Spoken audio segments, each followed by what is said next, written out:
اگر کرتے ہو تم اپنے وطن سے تھوڑا سا بھی پیار تو اب دیکھ لو ہے سامنے ابلیس کا دربار.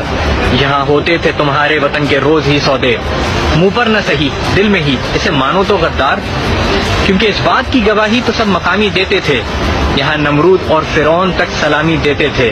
مگر لو دیکھ لو برائی کا انجام میرے دوست, کہ چھپ کے بیٹھا ہے اب سب سے زمانے کا قرضدار. اور مجھے ترس تو صرف اس شخص پہ آتا ہے کہ جو کہتا ہے یہ کھاتا ہے اور لگاتا ہے. ارے بیچ کر کھا گیا یہ پورا ملک پگلے, اور تم ہو کہ ہوتے ہی نہیں سننے کو تیار. امید کرتا ہوں سمجھ آئے گا جلد تم کو بھی یہ راز, کہ کس قدر بے ایمان ہے تمہارا یہ نواز. اگر تھوڑی سی بھی عقل و شرم باقی ہے تم میں تو خود ہی چل کر آؤ گے کہنے کو میرے یار, کہ باپ بیٹا بیٹی داماد سب ہیں چور, ان کے نصیب میں بھرا ہوا ہے لعنتوں کا شور.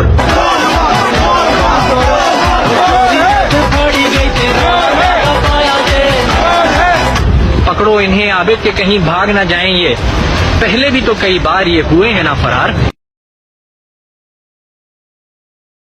ستم ظریفی یہ ہے کہ ملک توڑنے والے فوجی جرنیل ان کی لاشوں کو پاکستان کے جھنڈوں میں لپیٹ کر ان کو دفنایا. یہ پاکستان کے ٹھیکیدار ہیں, یہ ہر معاملے میں کود پڑتے ہیں. ان کا کیا کام ہے؟ یہ اپنے ڈومین میں کیوں نہیں رہتے؟ یہ اپنے دائرے میں کیوں نہیں رہتے جو آئین نے بتایا کہ اس دائرے میں آپ رہے ہیں؟ یہ کیوں حکومتی اداروں کے اندر جو ہے نا وہ آ کے قدم رکھتے ہیں؟ کیوں وزیر اعظم کو حکومتوں کو چلنے نہیں دیتے؟ جب مشرقی پاکستان ٹوٹا تو کون پاکستان کا حکمران تھا؟ فوجی ٹولہ. اس نے پاکستان توڑا. کیا کسی نے آج تک قوم سے معافی مانگی؟ کیا کسی نے کہا کہ جناب ہم قوم سے شرمندہ ہیں؟ کسی نے کہا کہ جناب ہم نے مشرقی پاکستان کے عوام کا مینڈیٹ تسلیم نہیں کیا اور اپنی من مرضی کی ہے؟ اس بات پہ کنونسڈ ہوں کہ ڈیفنس بجٹ کو اور بھارت کے ساتھ جو پیس پروسیس ہے اس کو الگ الگ دیکھیں. میں ڈی ایچ اے کے خلاف ہوں. میں سمجھتا ہوں کہ فوج کو پلاٹ نہیں بانٹنے چاہیے, جرنیلوں کو پراپرٹی ڈیلر نہیں ہونا چاہیے. خراب کریں یہ فوج کے جنرل اور ٹھیک کریں نواز شریف خان. 5 میں فیک جو ہے وکٹری ڈکلیئر کی وہ پوچھا آپ نے, انہوں نے سیاچین ہارا آپ نے پوچھا ہم سے, انہوں نے کارگل ہارا آپ نے پوچھا. آپ نے ابتدائیے میں ایک پرائم منسٹر صاحب کا ایک کلپ دکھایا کہ جس میں وہ سپہ سالار کی تعریف کر رہے تھے. بلا شبہ شاید سپہ سالار کا کوئی کردار ہو. اب تو لیول یہ آ گیا ہے کہ میاں شہباز شریف صاحب یہ کہتے ہیں کہ جو 12 کو فلائی اوور ہے وہ بھی سپہ سالار کی مدد سے بنا. تو یعنی کہ خوشامد کی انتہا دیکھیے. میں کسی بھی سپہ سالار کو آرمی چیف کو جج کروں گا اس کے پروفیشنلی کہ وہ کتنا اچھا فوجی اور پاکستان کو اس وقت جو دہشت گردی کا مسائل کا سامنا ہے وہ کتنے بھرپور طریقے سے اس قوم کا نہ صرف دفاع کرتا ہے بلکہ ان سے لڑتا ہے. اس معیار پہ میں اس کو جج کروں گا. سیاست اور سیاست کے اندر جو چیزیں یہاں پر ہمارے ہاں ایک تاریخ ہے اس کے اوپر تو جج نہیں کروں گا. تو آپ اتنی خوشامد کر رہے ہیں, آپ قبولیت کے کون سا مقام چاہتے ہیں کہ آپ کو کیا دوبارہ وزیر اعظم بنایا جائے؟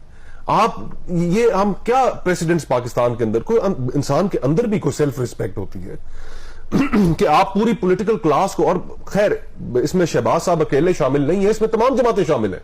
اگر آپ عمران خان صاحب کی گفتگو اٹھا کر دیکھیں جو روز رات کو وہ یوٹیوب چینلز پہ کرتے ہیں تو اس کے اندر بھی وہ یہی کہہ رہے ہوتے ہیں کہ میرے سے بات کی جائے, گورنمنٹ سے بات کرنے, گورنمنٹ سے اور پولیٹیکل فورسز سے بات کرنے کے لیے تیار نہیں ہے. اور پیپلز پارٹی اور مسلم لیگ نون اور دیگر ساری جماعتیں وہ بھی اسی سمت میں چل رہی ہیں. تو گزارش یہ ہے کہ جب سیاستدان اپنی سیاست کو اس حد تک گرا لیں گے, عوام کے ایشو سے دور کر لیں گے, اور ان کا تکیہ جو ہے وہ عوام کی طاقت پر نہیں ہوگا, ڈیلیوری کے اوپر نہیں ہوگا, اور وہ یہ شارٹ کٹ اور بیساکھیاں تلاش کریں گے تو یہ ملک کہیں نہیں پہنچے گا. یہ کہیں نہیں پہنچنا. صحیح بات. اور یہ سارے فارمولے آزمودہ فارمولے پرانے ٹرائی کر چکے ہیں. تو عقل کا تقاضا تو یہ ہے کہ جو چیز آپ ٹرائی کر چکے ہیں اور اس کا نتیجہ ٹھیک نہیں نکلا تو واپس آپ وہ کیوں کر رہے ہیں؟ تو اپنے اندر تھوڑی سی اہلیت پیدا کیجئے اور کارکردگی دکھائیے. آپ ملک کے اندر بیوروکریسی کی ریفارمز کر سکتے ہیں, آپ جوڈیشل ریفارمز کر سکتے ہیں, آپ معیشت کے اندر ریفارمز کر سکتے ہیں. جو کرنے والی چیزیں کر کے کارکردگی دکھائیں اینڈ اسٹے دیم ڈاؤن. لیکن جب تک آپ کارکردگی نہیں دکھائیں گے آپ پھر ان کے سامنے اسی طرح